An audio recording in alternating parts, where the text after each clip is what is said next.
Today I uploaded all the last I don't know, like 10 or 20 videos I had recorded of getting through Sun and Moon and Shipwreck. So yeah, this is a fresh start here. Let's see what people are up to. Hi, my name is Moonsea, collector of rare moon items. I collect old items. Old items? Old items? I don't think I have anything. Not sure about you. Okay, so Marnia is the one guarding the entrance, and I think I've gone full circle. So let's go inside the factory now. What could be in here? Could it be the mayor? And we're gonna meet him now? It's a cutscene anyway. That is a very steep ramp. I think you'd probably slide back down that. Wow. The Moon Factory. Oh, I love the music too. Like, I have this on my MP3 player. I love this one. This is the factory that our boss is so proud of. Hey, Bunny. What do you think? It's something, isn't it? I'm Ladan. I'm in charge of this factory. I was told about you. Nice to meet you. Awkward handshake. Oh, Samba is supposed to be your guide. He's not around. Well then. I will take his place and guide you. So, I hear you need to know about the sealing technique. Oh, I guess it isn't status break. What's the sealing technique? That is a secret skill from ancient times used by our ancestors. Maybe our boss knows. Oh, that's to get rid of the Dark Genie. Right, that's what we were doing here. Oh yeah, I have a quest. So, shall we go? Yes, please to inform me of ancient wisdoms. This is the great factory our boss, leader of the Moon People, has created. There's nothing you can't make here. Unfortunately, the boss is not here. Along with testing the new model, he's entered a contest. If it's urgent to see him now, go to the Coliseum. The Coliseum is straight ahead past the Moonsea. However, the Moonsea has changed recently. Monsters are lurking all over now. Thanks. Also, the structure of the Moonsea seems to have become more complicated. Like King's Field! I'll walk you to the entrance of the Moonsea. This way, please. No problem. I got this. I went and traded Unganga, so he also has his perfect weapon. I'm ready. I'm going to try and play with Unganga through this one, just to mix it up a bit. Because we already know Ruby is insanely powerful. Beyond this gate is the Moonsea. But then it's quite different from any sea you know. Recently, many monsters started appearing in the Moonsea. Stay sharp and be careful. Okay. Various recovery and support items are sold in this village. Oh, I didn't see a shop yet. Be fully prepared before you set foot on the Moonsea. Okay. So long now. Bye. I really actually like how patient the animations are. Like in newer games, characters flail around so much. Like if just look at the first few seconds of the Crash Bandicoot remake, it's very upsetting to me. It looks like the makers of Despicable Me made it. Like, it's so just flails all over the place, and it's really hard to look at. It's like, yeah, okay, the models are really like glossy and Crash looks furry and nice, but the animation is unpleasant. Whereas this one, it's nice and smooth, and you can kind of relax into it, and it's nice to look into it. And everything has a breather. I like the feet marks on there.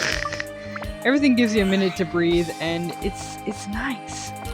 Yeah, so this is the Moonsea, and for some reason, it kind of is really eerie to me. I'm not super sure. Whoa, now, that's enough of that. There's something shooting at me over there. Oh, it's the moon bugs. Got him. Good grief, he's got a whole cannon. Is he trying to hit me, or is he trying to run away? I think he's trying to run away. Oh man, it feels good to play as Ungaga. Look at that little chest! What a derpy little chest! Can't wait to see that turn into a mimic and try and murder my face. Okay, so we have a thing here. Let's get Tone out. There's something about the Moonsea that is just weird to me. I think it's one of the only areas that really has that sort of like PS1 uncanniness. You know, where a lot of games just kind of looked and felt creepy, even though they weren't trying to be necessarily. They just...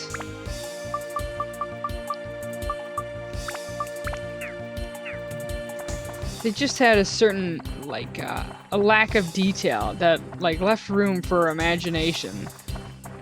And, there we go, that's where I use the crank. How do I activate it, though? Hello? There we go. Because of the lack of detail, it left room for imagination. And it also, what is you? Oh, it's a dwarf guy. The dwarf's on the moon. A hell puckle. Good grief. Oh, more moon bugs.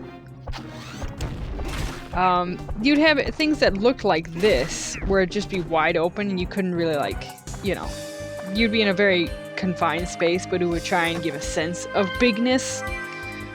And it was just kind of empty and uncanny and lonesome feeling. A lot of old games have like a creepy loneliness to them that's really hard to, man, they're just really throwing you in there already. Whoa, jeez. No. Get away from me with that shovel, please. Oh, and there's my gunpowder. Perfect. Which Helza? What the heck is...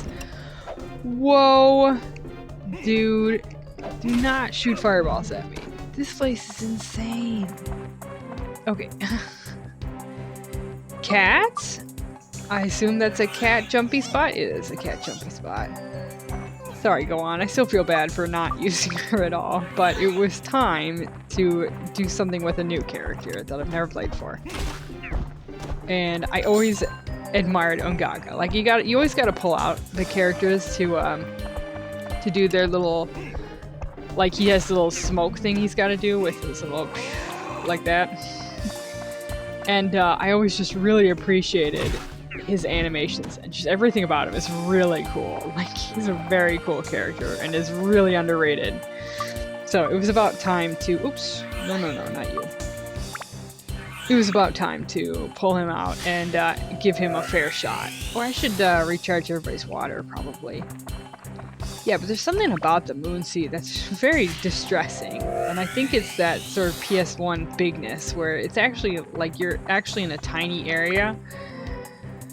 But they basically put the background on such a, like, a huge distance from where you're actually standing that it does give a sense of just being a gigantic area. And it's just hideously empty, just empty and cold and solitary feeling. So there's just something about Moonsea that I find very creepy. Also, the bottomless pit there is a little upsetting.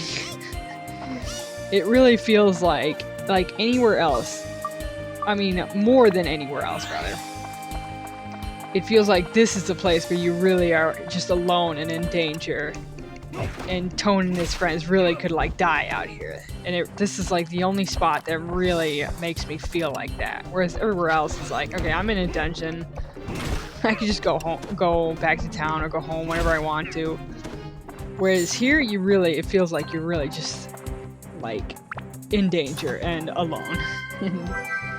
It is very scary. It's a very scary area, even though, obviously, I'm more than a little prepared. Hi, Mardon. Thank you very kindly.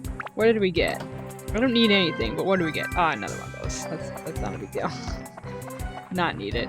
So yeah, that's the first level, and we're gonna keep going and get through this as quickly as possible so we can start playing Eternal Ring.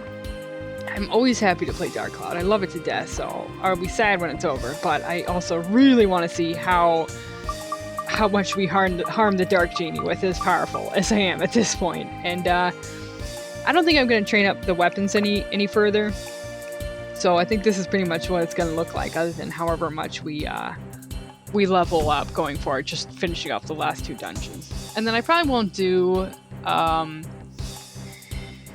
the Demon Shaft immediately. I'll probably just do that later so I can have more time to enjoy the after game. I'm just going to try to finish the story, and then we'll move on to the Eternal Ring. Yeah, so anyway, thank you for tuning in, and consider giving a like, and yeah, we're going to keep going, and have a great week, and bye!